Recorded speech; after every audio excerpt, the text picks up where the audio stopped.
nagkaroon siya ng kausap na girl, which is yung girl na yun ay nagtapat sa akin na gusto niya raw ako at kung pwede raw siya manligaw. What is this? Hilig namin makialam talaga ng buhay ng iba. So, minsan, siniship namin. Madami natin sinip nun. Mabago yung guti niya, natawa ko dun. So, sobrang, ito kasi yung cheat code sa mga girl to girl. Thank you so much, parents. Love lots, mamwa.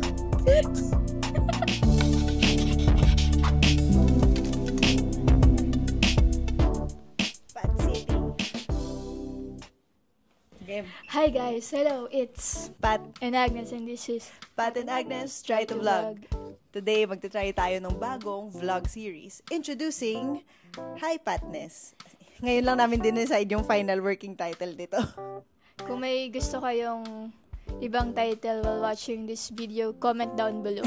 Pero like a few days ago, si Pat nag-ask siya ng mga stories from you guys na we can read and pwede kaming hindi ko alam, mangialam. Maki-chismis. Joke lang. So, namin malaman kung kumusta ba kayo. So, okay, sige, start tayo. Sabi ko dun sa Google form, ililink ko sa bio. Link in bio. Ililink ko dun sa baba, sa description. Sige, kung gusto nyo yung anonymous, sige, pwede naman, i-tick nyo na lang yung anonymous box. Lahat sila gusto nila anonymous. So, wala tayong i-reveal na pangalan dito. Sige, wala. Okay, wala sige. Galing kay Anonymous number 1. Si law student and med student. Si med girl, tsaka si Hi parents! I want to share about my current experience by having a healthy relationship with my girlfriend. We're both 17 years old, she's in college, med program niya, and I'm a senior high school student taking law. Nox. There's this girl from an app na nakaklose ko because of some party dun sa app na yon. Tapos, I messaged her po sa IG to say goodnight without any intention na maging girlfriend siya. After a week of talking, I tried to take the risk na po to ask her permission if I can court her. She answered yes, and I became the happiest girl that day. Nax. I'm planning to go sa Iloilo where she's staying for college for our 3rd monthsary next month. Writing this story without knowing that today's our monthsary, but that's okay. Back to the story po. I wanna go there so bad, and di ko po nasasabi sa parents ko about sa pagpunta ko doon cause Bacolod ang hometown ko and malayo pa rin yun sa amin kahit umuwi ako doon. I'm currently living here sa QC. We both love Ben and Ben. That's why every time I hear the song Paninindigan Kita, Araw-Araw, and Tipingka, those 3 songs reminds me of her. I do love her so much, parents. Umabot na po sa point na I can sacrifice everything for her. Thank you so much, parents. Love lots, mamwa. Cute! Bakit? Sobrang it falls doon sa stereotype ng mga women love women type na parang, 3 months pa lang sila pero willing na siya i-sacrifice. Alam mo yung ganong joke na parang, we just started dating, tapos a week after, we're already moving in together. Pero sobrang cute. Sobrang cute. Na-feel ko yung excitement niya doon. Na-feel ko yung love niya doon. Like naalala ko dati nung parang may mga best friend ako na sinasabihan ko nga na about you. Sabi nila na, mag-ingat ka sa mga ganyang relationship kasi nga daw pag girl to girl, sobrang passionate. Yun yung laging sinasabi pag sa guys, di ba sila yung medyo parang, hindi, chill lang ako. Or nonchalant. Parang hindi muna ako magte-text back. Pero pag girls, kasi mas, vocal ka about being in love. So, pag pinag-times 2 mo yun, kasi sabi nila sobrang passionate yung mga girl-to-girl love. Ganyan. Ay, sobrang, binabasa mo siya, tapos nakukuha natin yung mga details na, okay, bata pa sila, tapos bago lang sila, tapos pupuntang Iloilo, pero galing siyang QC, grabe to, magkano ba yun, magkano allowance ko ng college, kaya ko bang pumuntang Iloilo, like, pero, grabe yung effort.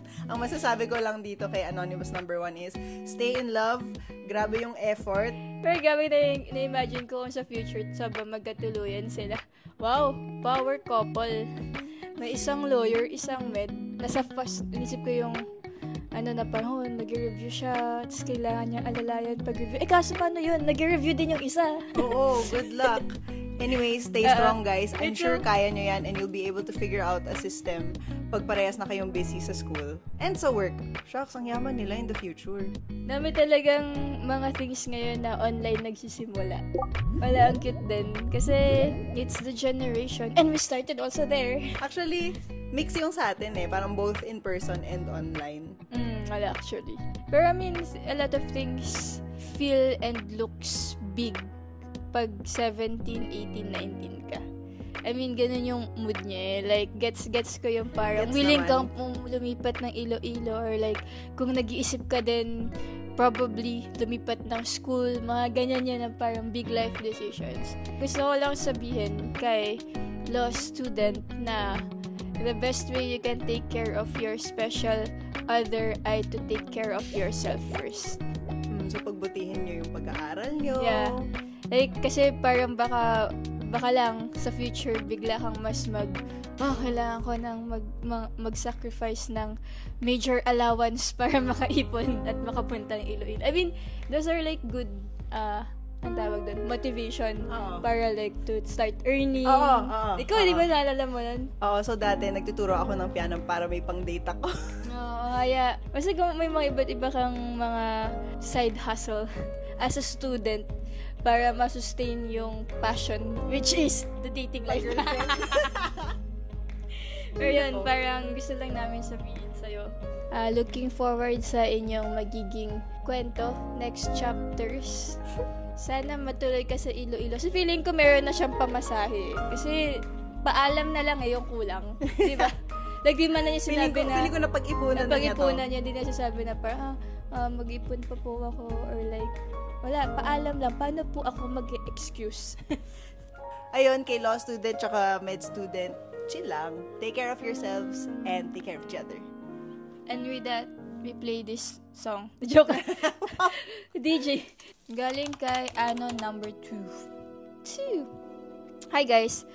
Siguro naman di na secret kung sino ako sa inyo, pero you know naman na sobrang laki ng part nyo sa journey namin ng partner ko. So, kilala natin to, pero di natin i-reveal dito. Like, sobra. Ha. Una dahil sa bandyo kaya kami nagkakilala. Alam mo yun, strangers lang kami na nag-meet sa Discord. Then, simple hangout na never naman namin in-expect na mag-meet kami in person with our online friends rin. Online friends. Uso pa yun nung mga pandemic days kasi di ba lahat ng friendship online. Anyway, sobrang laki ng part ng band and ninyo personally sa journey namin. Especially sa akin, lalo na nung mga panahon na crush ko pa lang siya. At naguguluhan pa ako if aamin ako or what then naalala ko yung unang tanong nyo pa is, straight ba siya? Para kayong tumayong magulang ko that time lalo na as a lost sa mga bagay na ganito. Ang dami kong advices and learnings na nakuha sa inyo. Lalo na yung courage sa pag-come out sa ibang tao, especially sa family. Yung mga vlogs nyo, ganun ang laking tulong niya para ma-feel ko na hindi ako nag-iisa. Sa iba daw niya ikukwento yun. Anyway, sa amin ng partner ko, kapag minsan hindi ko siya magets, especially noon, nung di pa kami, saksi kayo sa levels of our relationship from kabag to medyo dating. From kabag to medyo dating na walang label. Hanggang sa araw na naging kami sa gig nyo. Yes. Grabe sa gig nyo pa mismo. Ang magical lang na parang planado lahat ni Lord. Thank you for being my gay parents, our gay advisors. Nakakatanda yung advisors. School teacher. Kasi kundi dahil sa pagpupush nyo at pag-ship nyo sa aming dalawa. Siguro baka hanggang dulo natakot lang ako kesa mag-risk ako. And hanggang ngayon masasabi ko pa rin na kahit more than 2 years na ang nakalipas, worth the risk ang lahat. Worth the risk lahat ng nangyari. Stay strong parents, we got you always. Your gay kiddo. Oh, cute. 3 years na yata sila ngayon eh. Well, hindi decision. Kasi diba? No. Hindi kasi anong day na ngayon? March na ngayon. Kailan naging sila? Yung gig na yun. Alam namin. So 3 years kilala na kasi sila. namin to eh. So, si Discord Anon. Sa Discord kasi, di ba nung pandemic, tambay talaga lahat ng tao. Tapos kami din ni Pat kasi gusto namin tumambay with you guys. So may mga like hilig namin makialam talaga ng buhay ng iba. So, minsan, siniship namin. Madami kami Madami natin sinip doon. Hindi, nag-joke lang naman ako. Hindi mo naman kailangan totohanin, di ba? Ang seryoso naman ito. Pero yun, marami kami mga siniship-ship doon. Lalo na kapag Ship-ship. Kapag bulubu. Oh, pero lang, chill lang. Chill lang, joke-joke lang, ganun. Pero ang cute kasi ito yung parang, nangyayari na, as in, may ano to, as in, may major group sa Discord na sobrang nakasubaybay sa love story nila. Oo. So, kung gusto niyo makahanap ng, ng partner, join the Ben and Ben Discord. Link down below. Joke lang. Meron ka kasi ding sariling Discord server, di ba? Yung Agnes X Liwanag Hangout. Oo, tapos parang nung lumalaki na siya, sabi bigla nung band, uy, baka pwede mo din gawin yan sa band. So anyway, long story short, kung gusto niyo makahanap ng partner, dun kayo sa Agnes X Liwanag Hangout Discord server. Hindi na nga ako link din sa description. Pero hindi ka na active doon, di ba? Hindi na ako balik doon. Ang year pa ang dami kailangan i-sustain ngayon. So anyway, ang message namin dito kay Anonymous number 2 ay, pangalan nating joke. Oh my gosh, stay strong kayo, please.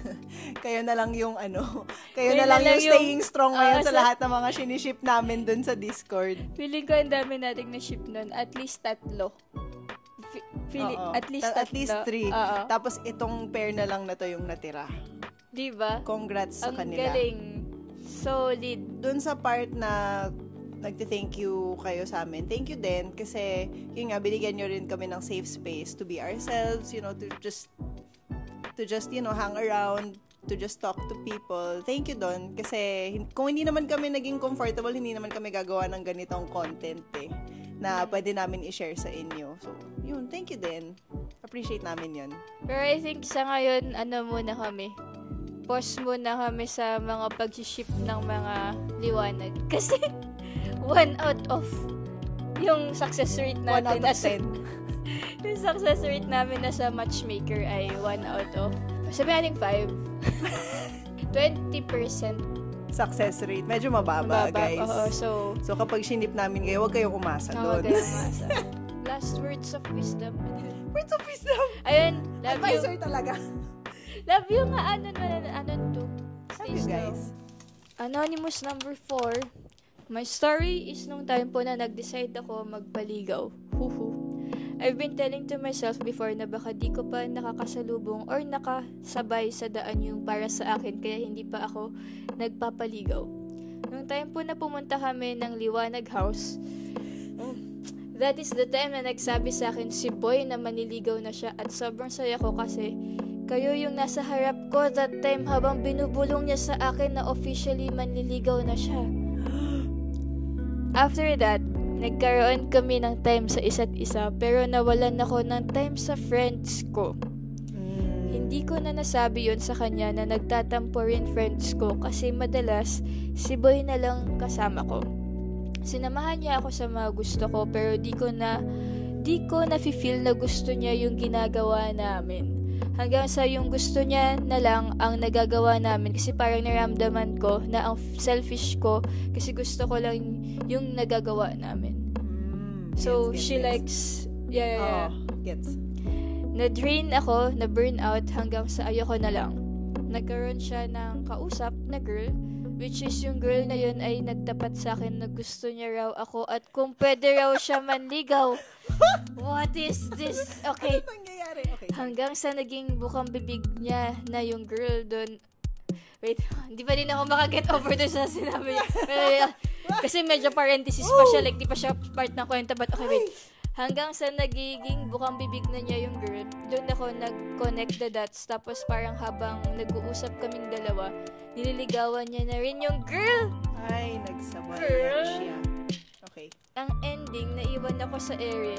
Ang dinahilanan ni Boy ay nawalan daw ako ng time at puro kaibigan na lang ang sinasamahan ko kahit ang totoo ay wala akong kinikita kundi ang sarili ko. Kasi tinatanong ko kung ganun ba talaga pag pumayag ka na magpaligaw. Sila na nung girl after 3 days na nagsabi siya sa aking he'll stop courting me. mahal ko kayo, mga moms, kahit di niya mabasa ang story ko kasi ang gulo ko magkwento. Update sa'yo, Anonymous number 4, nabasa namin. Nandito na sa vlog. At Diyos ko, gulong-gulo ako dito sa parenthesis part. Teka, basahin ko lang ulit. Which is yung girl na yon is nagtapat sa akin na gusto niya raw ako at kung pwede raw siya manligaw. So, yung naniligaw sa kanya na lalaki. So, ito si girl. Okay. Naniligaw sa kanya. Tapos, si boy. Si boy ay may isa pang girl na nililigawan. At si girl na yun, nagsabi din na gusto din siya. Wow! Love But triangle. after 3 days, sa sinabi niya na hindi na sila okay man silang dalawa, naging sila. Meron akong comment dito Binookmark ko siya sa utak ko. After that, nagkaroon kami ng time sa isa't isa pero nawalan ako ng time sa friends ko. Red flag. Anong mang nangyayari. Normal naman yan sa relationship, diba? Na kapag kunwari naging kayo, mawawalan ka ng time sa friends mo. Mababawasan yung time sa friends mo kasi yung extra time that you used to have na binigay mo sa kanila, mabibigay mo na siya sa ibang bagay, sa ibang tao, ganyan. Normal lang naman yun. Nagiging masama lang siya kapag sobrang hindi ka na talaga nakikita ng friends mo. Na-experience ko yun Yung ako yung wala sa friend group. Yung lagi akong wala. Tapos nagtatampo sila sa akin. Na-experience ko yun. So parang, speaking from experience, guys, kailangan nyo siyang balansihin. Kasi your friends know you before naging kayo nung partner mo. I think, kailangan mo din, pag ganyan, yung pwede mong ipag-merge yung worlds. Like, ipamit mo yung friends mo dun sa, lalo na to, nagde-date pa naman sila. Kung in love ka kasi din someone, pwede din di mo nakikita parang may rose-colored eyes ka. Glasses, rose-colored glasses. Rose-colored eyes. Ay, hindi pala yun. Sabog pala yun.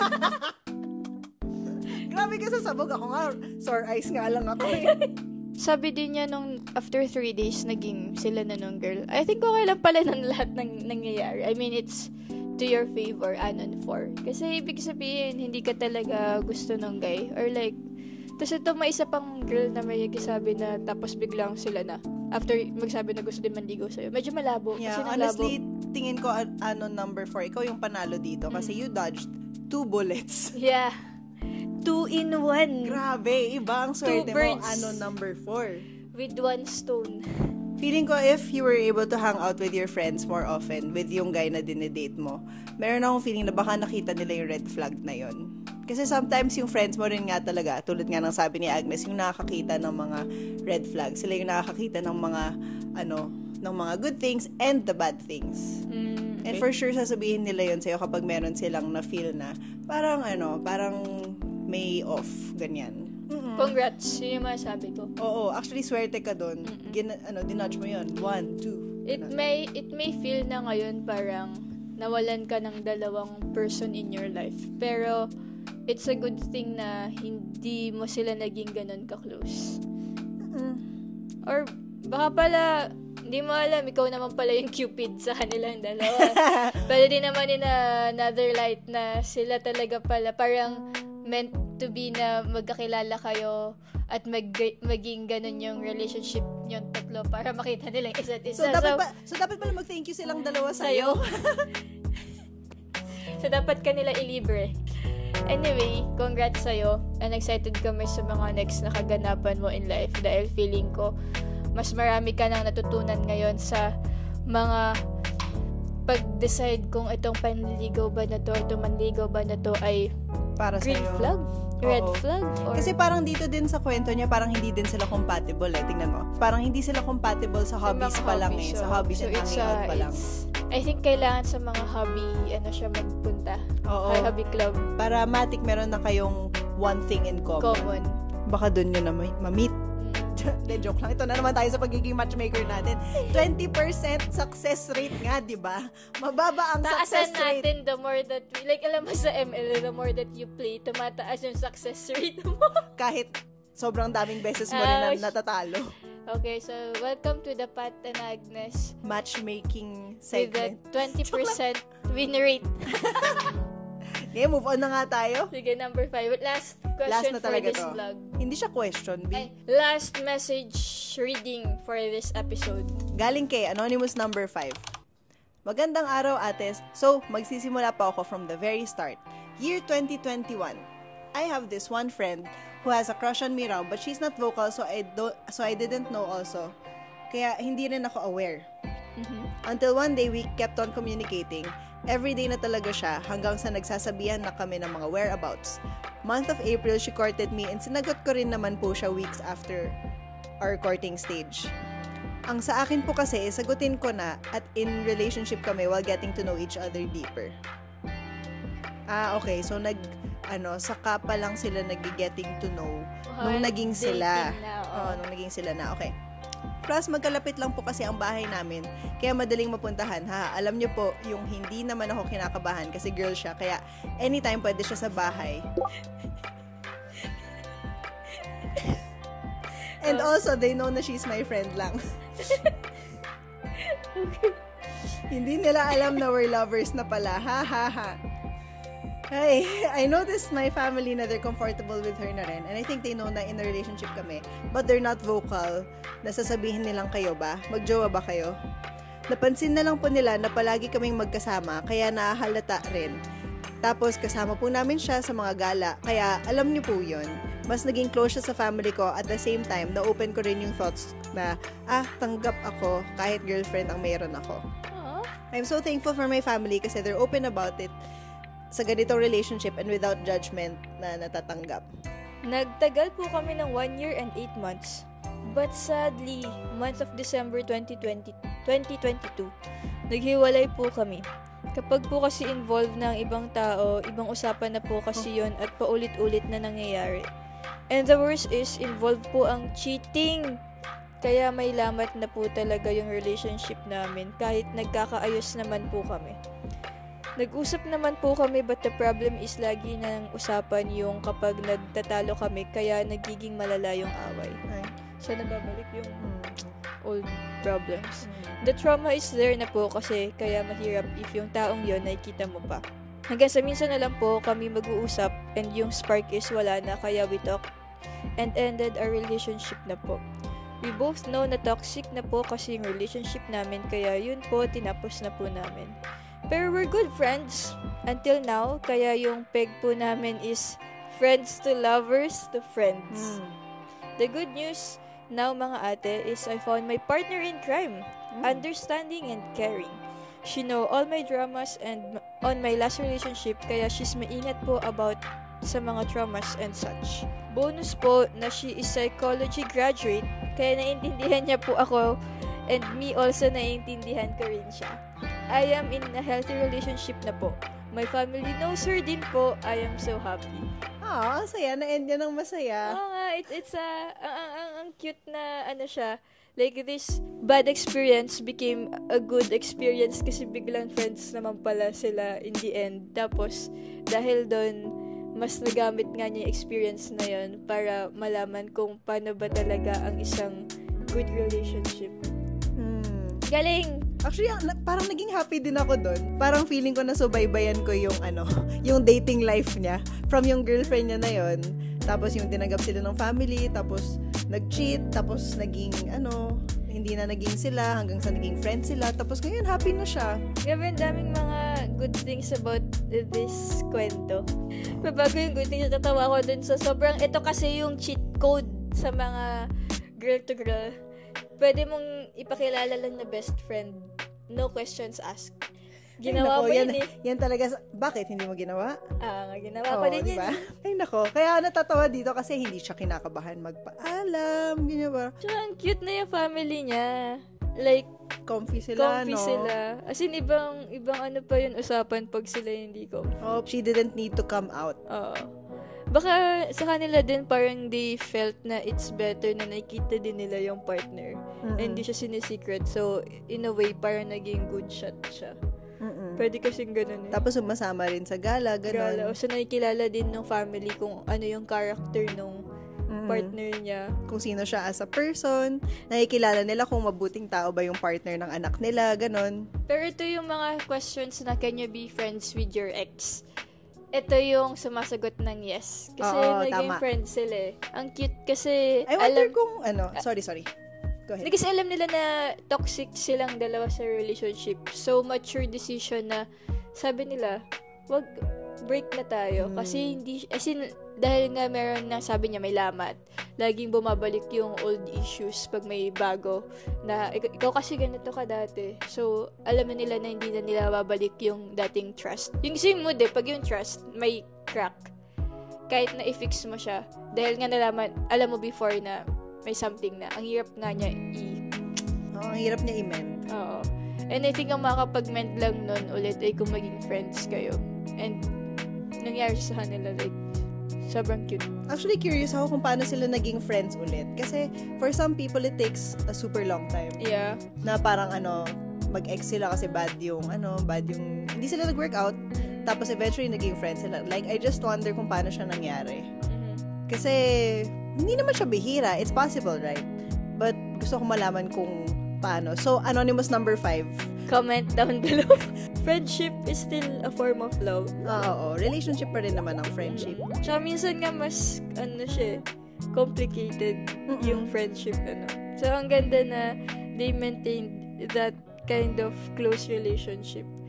Tapos, ang cute din kasi meron na siya ngayong bagong, may bago na siyang partner. Tapos, gusto ko yung ito talaga yung mga psychology student and graduates nga dyan. Mag-comment kayo. Ginagawa ba talaga kayong parang psych analysis or like, I think nung bata ka, ganito ka, kaya ganyan yung ugali mo. Di ba feeling ko totoo yan. Feeling ko totoo to.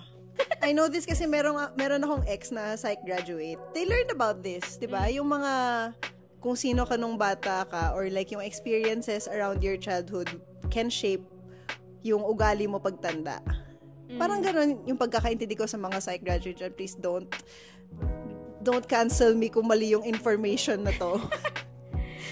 Pero yung masaya, in a healthy relationship na siya ngayon. Astig. Happy for you, Anan 5. I'm happy for you, you, Anan 5. Tsaka yung family 5. din niya. Like, love na din yung partner niya. Ang cute. This is a nice way to end this vlog. With this really, really nice story. How does it feel reading all these stories? Natuwa ako. Like, I'm very happy na, na nababasa namin to. Thank you for the trust, first and foremost. Sa mga gustong mag-send ng mga stories nila, nasa description box yung Google form. So, just fill that out, fill in your information and stuff. Tapos, yun, malay natin in the next video, pag-usapan natin yung kwento mo or whatever. Only if you're open to it. Siyempre, wala namang pilitan to, right? Siyempre din naman nila, kung open sila pag sinenda nila, di ba? Oo, nakalagay naman, may disclaimer naman doon na basta nag-send ka dito, open ka na mabasa namin to. May ganun. Ikaw. Salamat, guys. Ikaw, kamusta yung feeling mo after reading all this? I enjoy this then. As in, same nang sa'yo. Thank you for trusting us to read your stories. And looking forward to reading more stories. And with that, bye guys. Thank you so much. Liwanag. Salamat sa pakikinig. Thank you to our internet anak. I guess, medyo i-hug na rin natin yon. Marami na kasing nagtatawag sa amin nun But yeah, anyway. Generally, thank you. Bye!